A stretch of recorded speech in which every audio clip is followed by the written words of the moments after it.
So hello everybody. Welcome to a new problem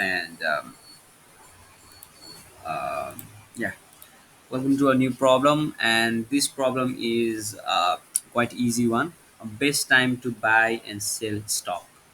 So the thing is that these are the prices. The prices you buy, like the stock prices are going, like you bought it for 7, then it go to 1, then 5, then 3, then 6, then 4. Now in which day if you buy it, then it will be maximum profit. So if you like buy on day 2, when price is equals to 1, and sell it on day 5 when price is equals to 6, day 5. Okay, and then the profit will be 6 minus 1 is equals to 5.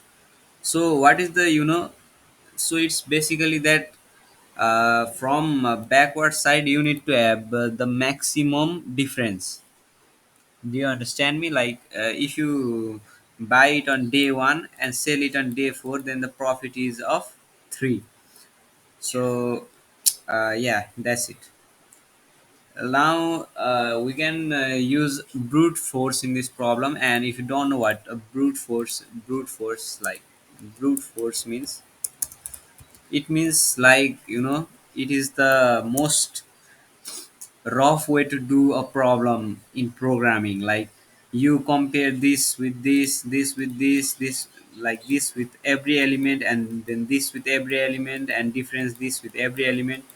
So you can do it that way, but we could not pass the tests here in that way, because the time complexity will be n of o of n square, o of n square. Okay. I'm horrible at drawing. So okay, o of n square. Now we need to find a better solution. So here, like if you bought it on day 6 and sell it on day 3, then you'll be in a loss. Like 6 minus 3, 3 minus 6 is minus 3. So like you can only buy it at first and then sell it. You can't buy it here and sell on day, like it's impossible to buy it on day 4 and sell it on day 2. Like it's like kind of time traveling. So what should we do in this decreasing order? Like it's only loss. So in that case you should return 0. There is a very easy solution for this.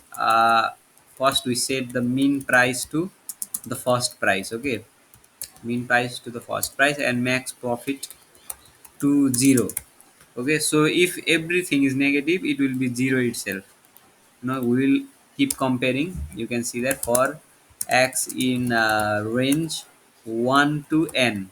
I started it from 1 because uh, you can't sell it here. Like you can only buy it here, but you can't sell on day 1. Like hope you understand it. Like you can buy it on 7 and you cannot sell it on like this day. So 1 to, like to the last number, n is the length, so it's automatically n minus 1. Like since n is the length of the array, since n is the length of the array, the n minus 1 is going to be this is going to be n minus 1, which is the last element. Okay. Okay, so now we actually do, if you know prices x. Okay, if prices x is smaller than mean price, then mean price mean price is equals to prices x. Okay, so we iterate through every item from 1, and when one, if 1 is smaller than 7, then it is 1 year. Now in this way we will find the minimum price there is. So when we find the minimum price, like to find the maximum profit, you always need to like subtract it from the minimum price, like 6 minus 1 is the most minimum is 1. So to find the maximum profit, you need to have two things: a maximum value after the minimum price, and subtract it by that maximum value. So after that, else, if it is not minimum price, okay, if it is not minimum price, like after that we will go to 5 and compare it to minimum price, which is 1, after comparing to 7. And after comparing it to 7, it will be still be 1. So if it is not 1, then what should we do? Then in that case we should know that max profit, okay, max profit is equals to uh, max profit is equals to, either it is already in max profit, or prices x minus minimum, or minimum price, yeah.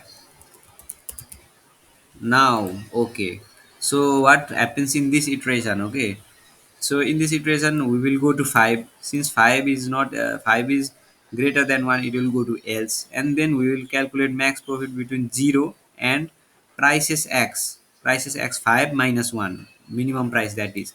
Now between those it is 4. So here 4 is updated, okay, this time. And we'll go to here 3. 3 is greater than minimum price, so it will go to else statement. And the 3 minus 1 is equals to 2. And between 4, which was earlier max profit, and 2, this time max profit, it is 4, okay. So it will be again be 4, and it will go to this likewise. And in this it will be 5. So between 4 and 5, minimum price, a maximum profit, this will be updated. So it's pretty simple, very very simple, and just return max profit at end. This is a very better way to do it than using brute force. I tried using brute force, but what, very very great value. You can't, like, you need to compare this to another 1,000 values, and this to another 999 values, and that's just not possible. It's possible, but it will take so much time, and this is it. Wrong answer.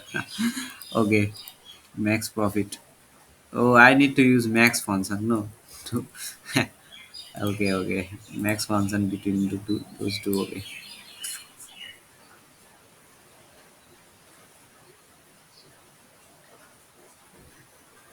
That is it. That's it for this video. This could not be used. Maybe I'll practice more using this. 0 n square. Okay. Thank you.